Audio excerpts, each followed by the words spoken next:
Assalamualaikum warahmatullahi wabarakatuh. Perkenalkan, nama saya Ade Khairunisa, NIM 20402073. Program Studi Ekonomi Syariah, Fakultas Ekonomi dan Bisnis Islam, Universitas Islam Negeri Syekh Ali Hasan Ahmad Ad-Dari, Padang Sidimpuan. Adapun di video ini saya ingin menjelaskan tentang pasar modal internasional dan keuntungan perdagangan dengan dosen pengampu Bapak Ananda Anugrah Nasution SE MSI. Sebelum saya menjelaskan pengertian pasar modal internasional, saya akan menjelaskan terlebih dahulu pengertian pasar modal. Pasar modal itu adalah tempat di mana surat-surat berharga diperjualbelikan.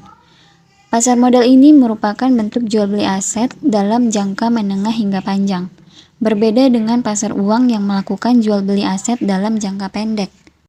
Di sisi lain, pasar modal internasional adalah tempat penduduk dari berbagai negara melakukan transaksi perdagangan dengan aset keuangan. Secara umum, ada dua jenis instrumen utama yang diperdagangkan di pasar modal, yaitu instrumen hutang atau obligasi dan instrumen investasi, saham atau ekuitas.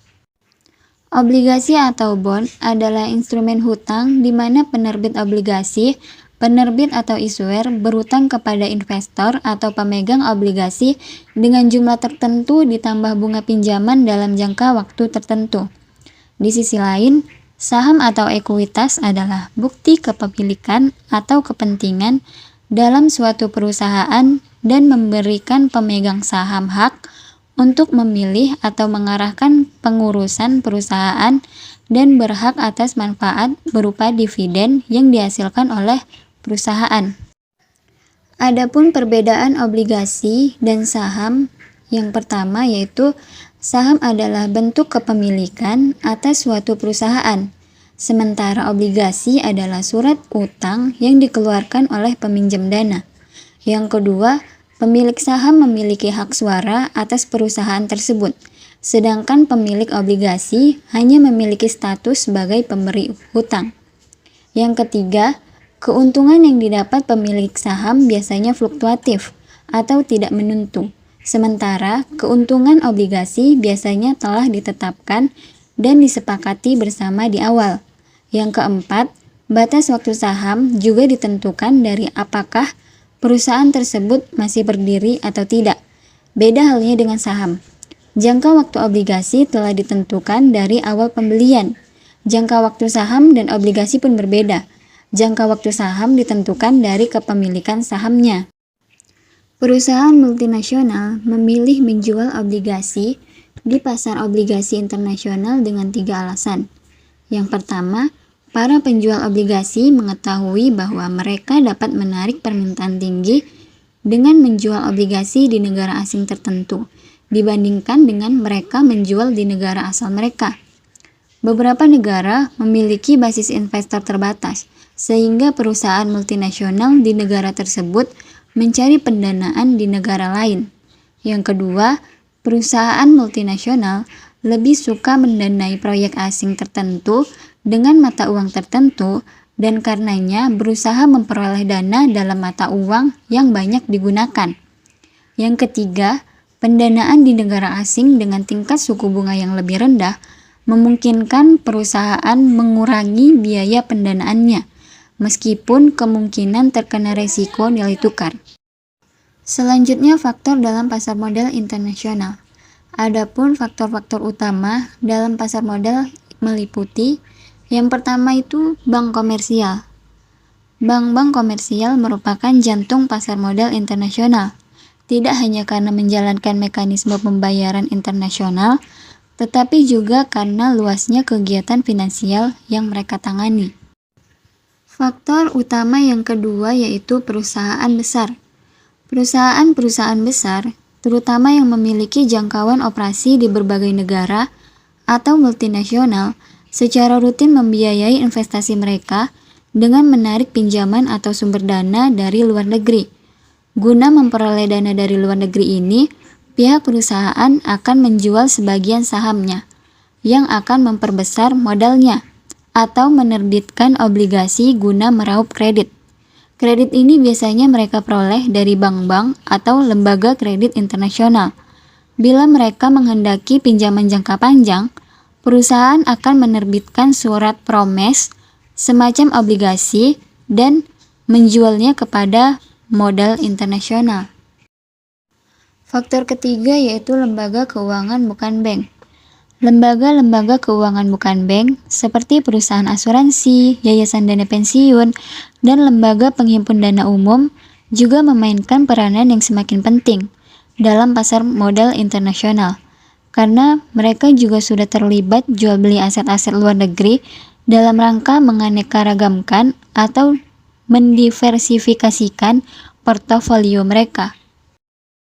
Dan faktor yang terakhir yaitu bank sentral dan instansi pemerintah lainnya. Bank-bank sentral secara rutin melibatkan diri dalam kegiatan pusat-pusat keuntungan internasional melalui instrumen intervensi valuta asing. Instansi-instansi pemerintah lainnya juga demikian. Misalnya, mereka mencari pinjaman dari luar negeri. Selanjutnya, 3 jenis keuntungan perdagangan. Semua transaksi antar penduduk dari berbagai negara bisa digolongkan menjadi 3. Yang pertama, perdagangan barang jasa dengan barang atau jasa. Yang kedua, perdagangan barang jasa dengan aset atau berbagai macam surat berharga termasuk uang. Yang ketiga, perdagangan aset dengan aset. Setiap negara melakukan ketiga macam perdagangan ini, di mana ketiga macam perdagangan ini masing-masingnya mengandung berbagai peluang keuntungan perdagangan. Penghindaran risiko. Jika seseorang berusaha menghindari risiko, maka dalam memilih aset atau investasi portofolio, pertimbangannya tidak hanya pada tingkat keuntungannya saja, tetapi juga pada tingkat risikonya. Ini bisa dilihat pada kecenderungan para investor untuk memilih aset yang ternilai atau denominated dalam berbagai jenis mata uang.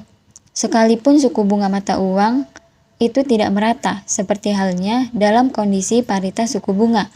Secara umum, bentuk investasi portofolio yang tingkat keuntungannya berfluktuasi kurang disukai. Investor lebih menyukai yang tingkat keuntungannya stabil. Ini merupakan dasar untuk memahami alasan ada pertukaran aset antar negara. Selanjutnya, akses pada pasar modal internasional. Bagi sejumlah negara berkembang, akses ke pasar modal internasional telah membaik di tahun-tahun terakhir ini. Negara-negara tersebut dapat menarik modal internasional berkat upayanya sendiri. Banyak negara Asia yang sudah berada dalam posisi ini pada tahun 1980-an, dan beberapa negara Amerika Latin baru-baru ini telah bergabung pula setelah proses restrukturisasi ekonomi dan politik yang berlangsung bertahun-tahun.